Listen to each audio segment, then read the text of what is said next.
கிழக்கு ஆப்பிரிக்கால இருக்கிற ஒரு சின்ன நாடு தான்சேனியா.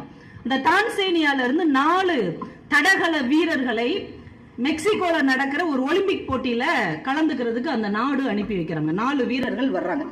ஒருத்தராவது தங்கப்பதக்கம் எப்படியாவது வாங்கிடணும்பான்னு பயங்கரமான பயிற்சி எல்லாம் எடுத்து அனுப்பி வைக்கிறாங்க. இந்த 4 பேரும் ஆளுக்கு ஒவ்வொரு போட்டியில கலந்துக்கிறாங்க. 3 போட்டியும் முடிஞ்சிருச்சு. வெண்கல பதக்கம் கூட கிடைக்கல, வெள்ளி பதக்கம் கூட கிடைக்கல. கடைசியா ஒரே ஒருத்தர் இருக்கிறார், ஒரு வீரர். உன்னையதான் நம்பி நம்ம நாடே இருக்குது, எப்படியாவது நீ ஜெயிச்சிரு அப்படின்னு அவருக்கு ஒரு ஊக்கத்தை கொடுத்து மற்ற வீரர்கள் அனுப்பி வைக்கிறாங்க. அவருக்கு பேரு ஜான் ஸ்டீபன் அக்வாரி. அவரு கடினமான சவால் நிறைந்த ஒரு மாரத்தான் ஓட்டத்தை அவர் ஓட வேண்டும். கிட்டத்தட்ட 42 கிலோமீட்டர் அவர் ஓடணும். கரடு முரடா இருக்கும், அந்த பாதை பயங்கரமா இருக்கும். அதுல ஓடியும் நடந்தும் தான் அவர் ஜெயிக்க முடியும். அவர் கிளம்பி ஓடி கொஞ்ச நேரத்திலேயே கால் தடுக்கி கீழே விழுந்துடுறாரு. கால் சுளிக்கிறது. அதுக்கு மேல அவரால் ஓட முடியல. ஆனாலும் அதை தாக்கு பிடிச்சுக்கிட்டு எப்படியாவது நம்ம நாடு ஒரு இடத்தை பிடிச்சிடணும்னு ஓடுறாரு. ஓட ஓட முதுகுல சுளுக்கு பிடிச்சிருது. கால் அப்படியே தட்டி தட்டி வெட்டுப்பட்டு ரத்தம் வருகிறது.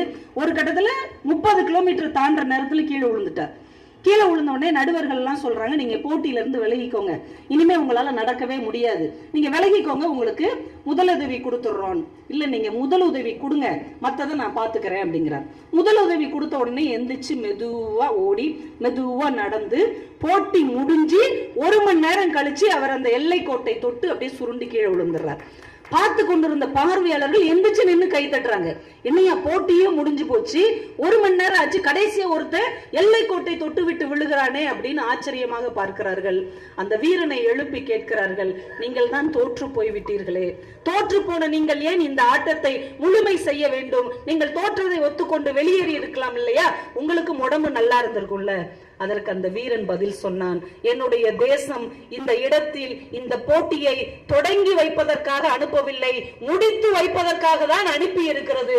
நான் தோற்றாலும் பரவாயில்லை, என்னுடைய ஆட்டத்தை நிறைவு செய்தேன் என்கின்ற திருப்தி என் தேசத்துக்கு கிடைக்கும் இல்லையா? அதற்காக நான் கடைசி வரைக்கும் ஓடினேன். சில பேர் வேகமா ஓடிடுவாங்க, சில பேர் கொஞ்சம் பரவாயில்லாம ஓடுவாங்க, சில பேரால நடக்கத்தான் முடியும் என்றாலும் பரவாயில்லை, நடந்தாவது நம் எல்லையை கடந்தோம் என்கின்ற நிம்மதியும் திருப்தியும் தான் வாழ்க்கையை மகிழ்ச்சியாக வைத்திருக்குமே தவிர அவரோட இவர் இவரோட இவருன்னு ஒப்பிட்டு பார்த்து கொண்டிருந்தால் இந்த வாழ்க்கையை நான் நிம்மதியாக வாழ முடியாது என்பதை நாம புரிந்து கொள்ள வேண்டும்.